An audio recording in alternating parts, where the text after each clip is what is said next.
जी हाँ दोस्तों, स्वागत है आपको हमारे चैनल केपी में। तो बता दें कि ये जो प्रमोद प्रेमी का नया गाना है जो कि होली का है, बहुत ही धमाकेदार गाना है। तो आप लोग इस गाने को प्यार दीजिए और बहुत ज़्यादा सपोर्ट कीजिए।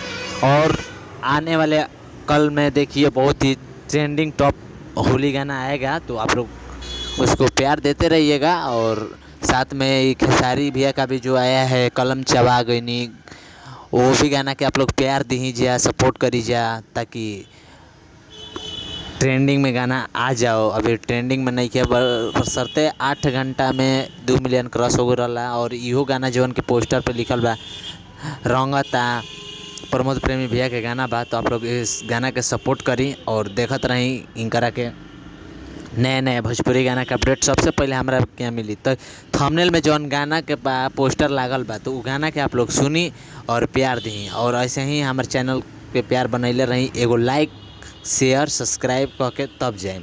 लव यू, धन्यवाद। तो मिला तनी अगला वीडियो में लेकर ऐसा के टॉप सॉन्ग के।